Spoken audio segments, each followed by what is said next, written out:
조갑제 TV 시청자 여러분 안녕하십니까? 2019년 1월 18일 금요일 오후 3시 반입니다. 여행 그리고 여행기 이야기를 하겠습니다.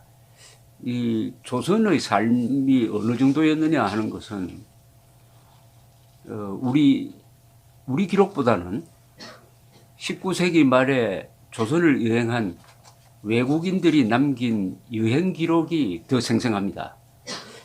한국의 이 글 쓰는 사람들은 이 사실관계가 좀 약합니다. 조선조에 쓴 글을 보면은 유승용 선생의 징비록 그리고 이순신의 난중일기 이런 걸 제외하고는 관념론이라든지 논평이 많아요. 사실에 충실한 기록이 참 드뭅니다. 물론 왕조실록은 별도로 하고요.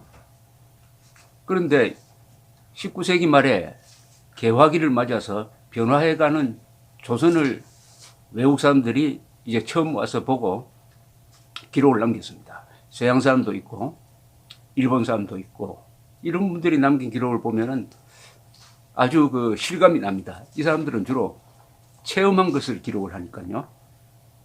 그 중에 제가 최근에 읽었던 책을 하나 소개해 드리려고 하는데, 혼마 규스케라는 필명의 일본인이 1894년 청일전쟁 날 때입니다. 1894년의 조선을 여행하고 쓴 책이 조선잡기입니다. 부제는 일본인이 본 1894년의 이시조선 이렇게 되어 있습니다. 이 혼마 규스케라는 사람은 여행을 참 많이 했습니다. 주로 걸어 다녔습니다. 그리고 이 사람은 그 뒤에도 계속 한국에 살다가 이 3.1 운동이 일어났을 때 이 사람이 기록정신이 강했던 사람인가 봅니다. 그래서 카메라를 들고 이 만세 부르는 것을 찍다가 이 군중에게 맞아 죽었다 이렇게 돼 있네요. 어쨌든 이 기록정신이 강한 혼마 규스케의 조선 잡기는 보면은 처음부터 끝까지 조선 사람들에게 혹평이 많아요. 사실대로 적었는데 그게 혹평이 많습니다. 의도적이라고는 저는 보이지 않고 이 사람이 보고 듣는 대로 쓴 건데, 요약하면 조선인들은 가난하고 더럽고 부패하며 비겁하고 게으른 사람들로 채워져 있다. 뭐 이랬어요. 가난, 더럽다, 부패, 비겁, 게으르다. 다만 여기서 예외가 여자입니다. 남자가 그렇다는 얘기예요. 이 비슷한 시기에 조선을 여행했던 서양 사람들이 남긴 글과 비슷합니다. 그러나 일본은 당시에 명치유신 이후에 아주 유럽을 따라서 발전하고 있었습니다. 그 일본 사람이기 때문에 더 한국이 부정적으로 보였을 가능성이 있습니다. 이 부정적 면이 이 사람 글에서 더 많이 나옵니다. 서양인들은 조선인들의 민족성보다는 왜 이렇게 됐느냐 하는 그 조선이란 제도, 특히 정치, 여기에서 어떤 원인을 찾으려고 하는데, 이 혼마 큐스케 씨는 그런 구조적 관찰은 좀 약하다는 생각이 듭니다. 그러나 그 리얼리티는 상당해요. 읽고 이런 대목이 있습니다. 잔반을 탐내다. 잔반이라는 것은 남긴 음식이라는 뜻이요. 이런 소제목이 글인데, 이거 어디냐 하면 여관 주인이 일본 사람이 오니까 항상 근사하게 음식을 차려서 내어놓았답니다. 그 직후에 일어난 소동을 이렇게 소개를 하고 있습니다. 수저를 드는 순간 이웃 사람이 갑자기 여관으로 들어왔다. 이때 여관 주인이 화를 벌컥 냈다. 그러니까 이 들어온 이웃 사람이 변명을 하기는, 나는 일본 사람이 어떻게 먹는지를 한번 구경하려고 온 것인데 너무 화를 내지 마십시오 라고 이야기를 하니까, 이 주인이 당신이 때를 맞추어 온 것은 이 손님이 남긴 음식을 얻어먹으려는 것이 아닌가, 진객이 남긴 음식을 어찌 너 따위에게 줄 것인가 하고 소리치면서 쫓아냈답니다. 이 이웃 사람은 그렇게 의심하신다면 가겠습니다 라면서 사라졌답니다. 혼마 씨는 사람을 너무 박대하는데 분노하면서도 가만히 생각해 보니까 실제로 이 음식 남기는 것을 기다렸다가 먹으려고 이웃 사람들이 들어온 것이 아니겠느냐, 이렇게 토를 달았습니다. 그러면서 이런 문장을 남겼네요. 의식이 좋게야 예절을 안다는데 이 나라에서 이런 습속이 있다는 것은 괴이한 일이 아니다. 가난하니까, 배고프니까 염치고 뭐고 차릴 환경이 되지 않는다, 이런 이야기입니다. 의식이 좋다는 말은 입는 옷과 먹는 음식이,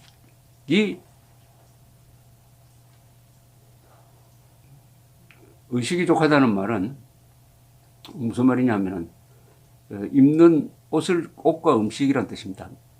입고 먹는 문제가 해결돼야 염치를 알게 된다. 유명한 관중의 이야기죠. 관중.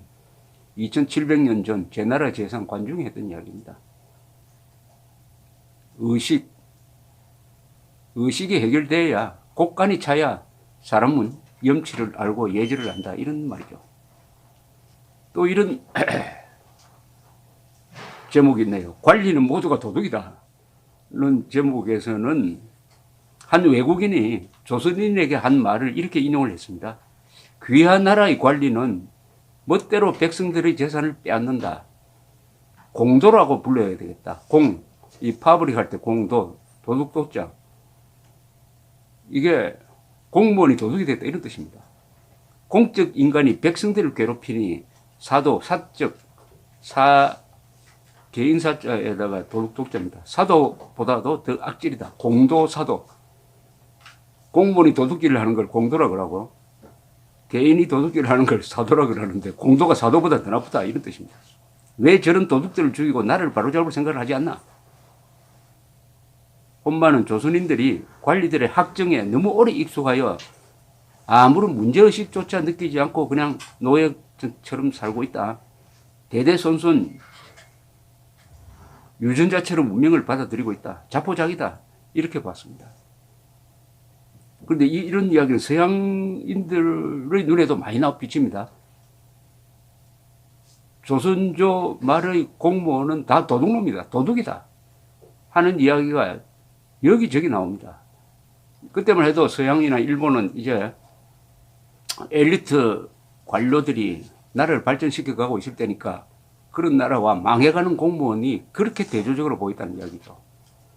여기에 분노하는 글이 참 많습니다. 어떻게 관리들이 저렇게 착취를 하느냐. 이 혼마는 이런 표현을 했습니다. 조선은 썩은 계란과 같다. 부화할 힘이 없다. 썩은 계란으로부터 부화하여 스스로의 힘으로 껍질을 깨고 나와 꽃기호라고 소리칠 수 있을 것인가? 라고 묻고 있습니다. 조선잡기를 쓴 이 혼마 규스케가 경상도 합천에서 어느 집에 머물 때의 이야기를 또 기록을 했습니다. 갑자기 서너 명의 관리들이 나타나가지고 집 주인을 묶어가지고 끌고 가려고 하니까 마을 사람들이 몰려와서 이 주인은 참 좋은 사람인데 왜 이렇게 하느냐고 선처를 호소해도 관리들이 그들도 보지 않더랍니다. 그런데 이 집주인의 부인이 2관 정도, 2관이라고 하면 이거 한 7, 8kg 되는데 엽전 꾸러미를 들고 와서 바쳤답니다. 그러니까 관리들이 갑자기 표정이 부드러워지더니 주인을 풀어주고 돈을 받아 가버리더랍니다. 무슨 죄를 지었느냐고 주인한테 물었더니 며칠 전에 군수가 그 근처를 지나가는데 이 주인이 담뱃대를 입에 물고 있었다. 건방지게 보였다. 이게 괘씸죄로 몰려가지고 잡혀갈 뻔했다는 이야기예요. 또 이런 내용이 있습니다. 이 나라의 중류 이상 부인은 중병에 걸려도 몸을 드러내 의사의 진단을 받지 못한다. 겨우 손을 내보여 맥박을 짚는 정도이다. 이 나라의 부녀자들은 중병에 걸리면 의사로부터 제대로 치료도 받지 못하고 죽을 운명이다. 여성에 대한 아주 심한 차별을 이렇게 표현했습니다. 이런 대목도 있습니다. 이 나라의 무예는 궁술뿐이다. 이 뭡니까? 무예 출중한 일본 사무라이들을 많이 보고 큰 이 사람이 아주 가짠다는 듯이 이 나라의 무예는 궁술 뿌리다, 활 쏘는 것밖에 없다 이렇게 썼습니다. 조선의 산들은 벌거숭이다. 나무가 없어 작은 가뭄에도 물이 말라 농사를 망친다.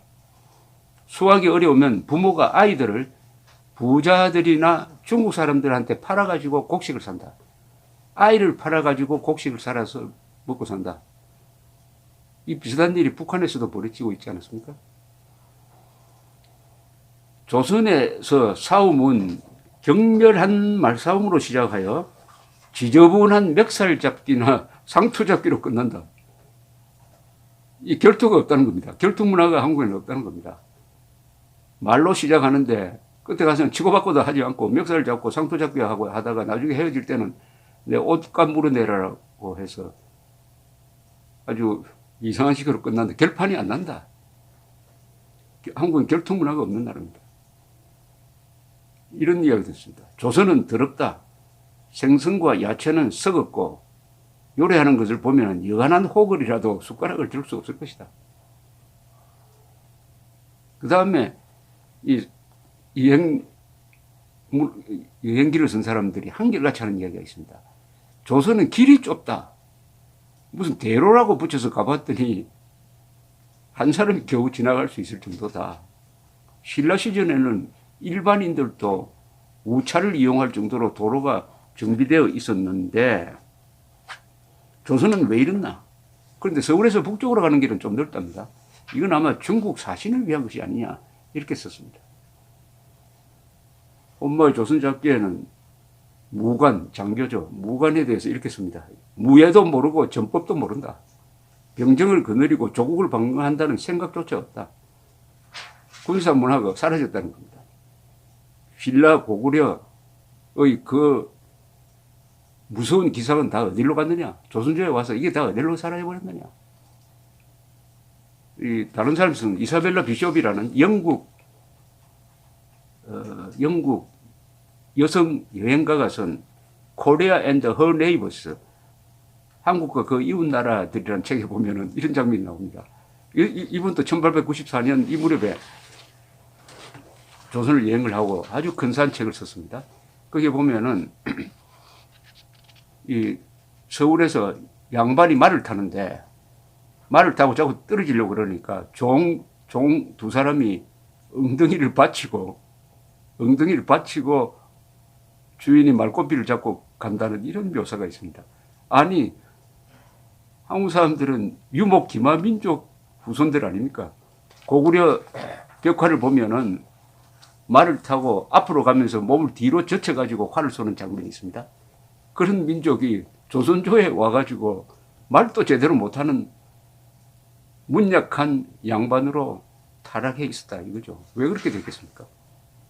큰 우리나라는 주자학적 통치 이데올로기가 들어와가지고 산업공상, 과학시험 친 사람들이 권력을 잡고 물건 만드는 사람, 장사하는 사람, 군인들을 멸시하다가 보니까 그런 변태적인 나라가 됐다 이런 뜻이죠.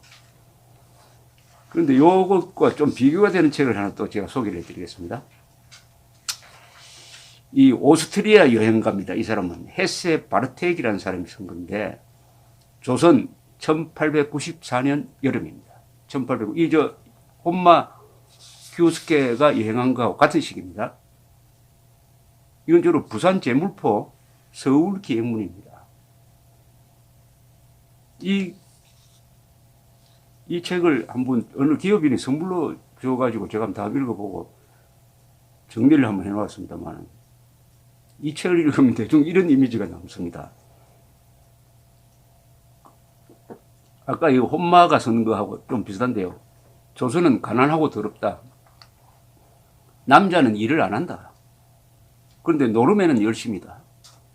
일은 여자의 몫이다. 여자들은 너무나 희생적이고 부지런하다. 관리들이 부패하고 착취만 일사하보니 일할 동기가 안 생긴다. 사람들의 체격은 좋고 타고난 건강이 있다. 일본 사람들보다 몸은 훨씬 좋다. 본성이 착하다. 그러니까 좋은 정부를 만나면 단기간에 발전할 것이다. 아주 이 관찰이 흥미롭습니다. 좋은 정부를 만나면은 성품이 좋으니까 발전할 것이다. 이렇게 적었습니다. 이 사람의 선책에 이 일자리가 없는 걸 개탄합니다. 조선 사람들이 절대 하지 않는 게 하나 있는데 그것이 바로 일이다. 아마도 죽어버린 이 나라에 일자리가 없기 때문일 것이다. 일할 기회가 좀 더 많은 항구의 조선인은 부지런하고 끈기가 있다. 그러니까 일자리가 많아야 사람이 부지런해진다는 이야기죠. 일자리가 없을 때 게으른 사람과 일자리가 있을 때의 열심히 일하는 한국인, 이걸 대조했습니다.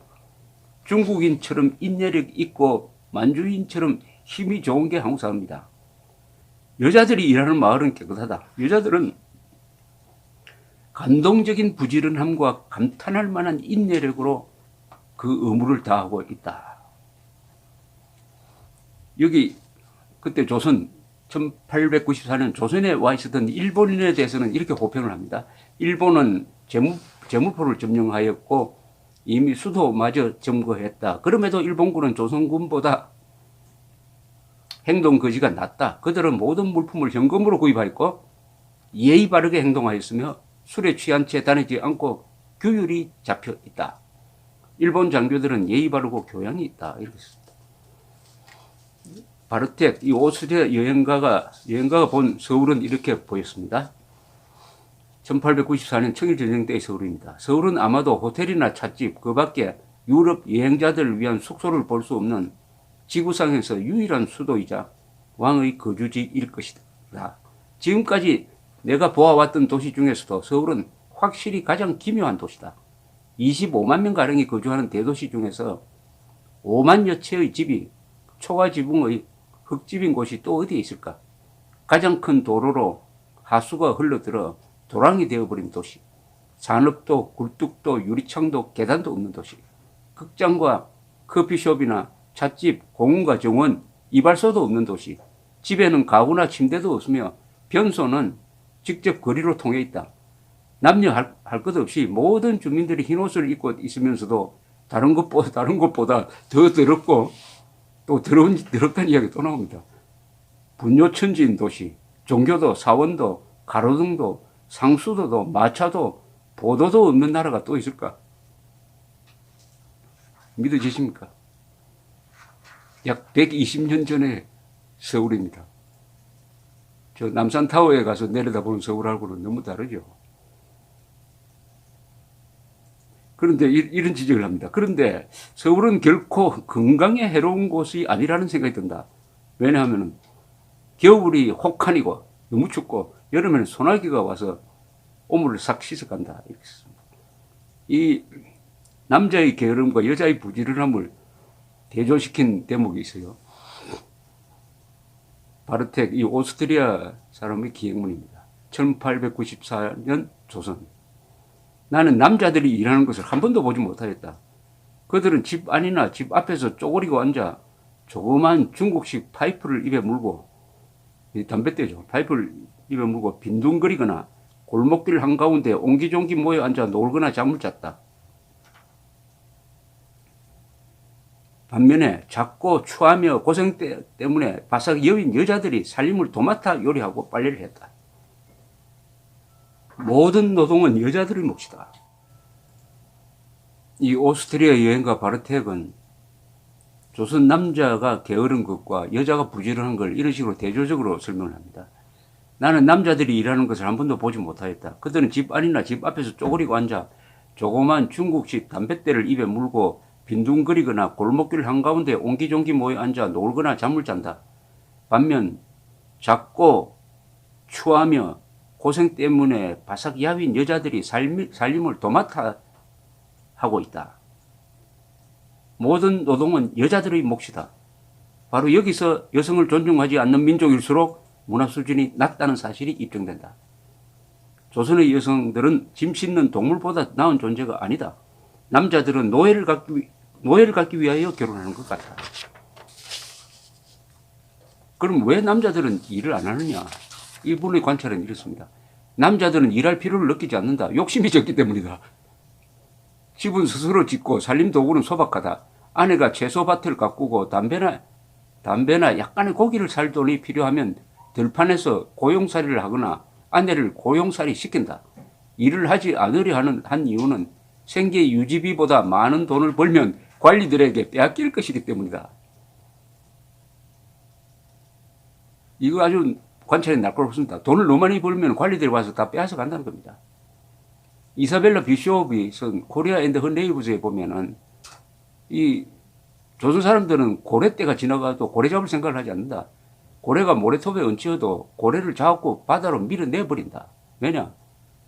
고래가 바다에 얹혀지면은 관리들이 와가지고 주민들을 시켜서 고래 기름을 짜고 해체해가지고는 다 가져가 버리고 주민들에게는 하나도 남겨주지 않으니까 어민들이 고래가 얹히면은 이게 웬 떡이냐 하고 좋아하는 게 아니라 골칫덩어리 생겼다고 해가지고 바다로 밀어내 버린다.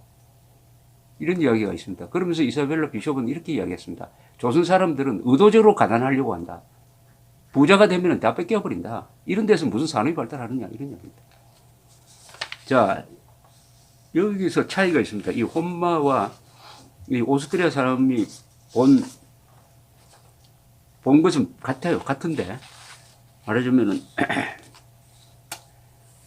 더럽고 가난하고 비굴하고 게으르다, 일자리가 없다 이런데 다만 서양 사람들은 조선 사람의 성품을 봅니다. 아주 좋은 성품, 나쁜 정치 제도들을 만나서 이렇다. 좋은 정치 제도만 만나면 발전한다.